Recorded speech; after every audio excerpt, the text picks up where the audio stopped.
ब्रह्म पुराण में एक कहानी आती है जिसमें हमें मालूम पड़ता है कि गंगा जी अमृत तुल्य है। दक्षिण भारत में भी गंगा जी का प्रादुर्भाव गौतम ऋषि ने करवाया था और वहां वे गौतमी के नाम से जानी जाती थी। आधुनिक काल में हम उन्हें गोदावरी के नाम से भी जानते हैं। आइए सुनते हैं उसी गौतमी की कहानी। प्राचीन काल की बात है। भरद्वाज नाम से विख्यात एक बड़े धर्मात्मा मुनि थे।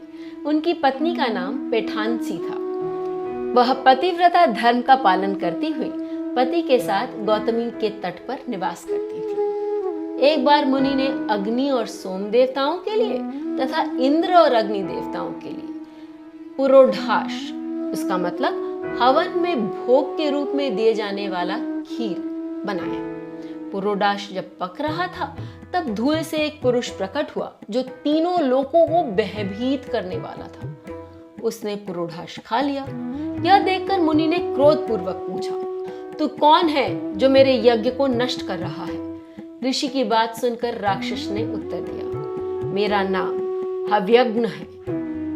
मेरे नाम स्वरूप यज्ञ में विघ्न डालना ही मेरा काम है। मैं संध्या का पुत्र हूँ। प्राचीन बहिर्ष का ज्येष्ठ पुत्र मैं ही हूँ।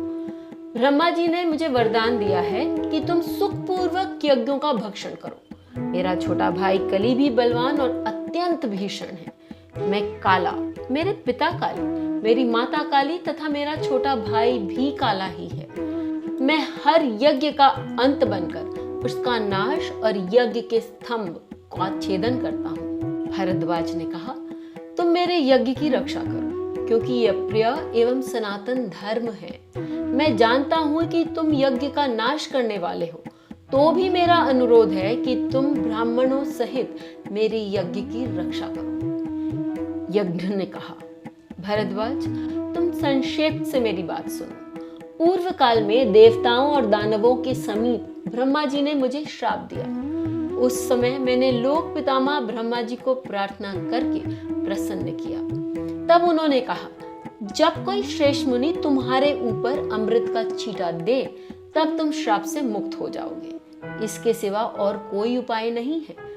ब्राह्मण, जब आप ऐसा करेंगे तब आपकी जो जो इच्छा होगी वह सब पूर्ण होगी। यह बात कभी मिथ्या नहीं हो सकती। भरद्वाज ने फिर कहा, महात्मने, तुम मेरे सखा हो, अतः जिस उपाय से यज्ञ की रक्षा हो वह बताओ, मैं उसे अवश्य करूंगा। देवताओं और दैत्यों ने एकत्रित होकर कभी क्षीर समुद्र का मंथन किया था। उस समय बड़े कष्ट से उन्हें अमृत मिला था। वही अमृत मुझे कैसे सुलभ हो सकता है? यदि तुम प्रेम पूर्वक प्रसन्न हो तो जो सुलभ वस्तु है वही मांगो। ऋषि की बात सुनकर राक्षस ने प्रसन्नता पूर्वक कहा, गौतमी, गंगा का जल अमृत है, सुवर्ण अमृत कहलाता है। गाय का घी भी अमृत है और सोम को भी अमृत माना जाता है। इन सब के द्वारा मेरा अभिषेक करो, अथवा गंगा जल, घी और सुवर्ण, इन तीनों वस्तुओं से ही मेरा अभिषेक करो। सबसे उत्कृष्ट एवं दिव्य अमृत है गौतमी गंगा का जल। यह सुनकर भरद्वाज मुनि को बड़ा संतोष हुआ। उन्होंने बड़े आदर के साथ गंगा का अमृतमय जल हाथ में लिया और उससे राक्षस का अभिषेक किया। इससे वो महाबली राक्षस गौर वर्ण का होकर प्रकट हुआ। जो पहले काला था वह क्षण भर में गोरा हो गया। प्रतापी भरद्वाज ने संपूर्ण यज्ञ समाप्त करके ऋत्विजों को विदा दिया। इसके बाद राक्षस ने पुनः भरद्वाज से आज्ञा ली और चला गया।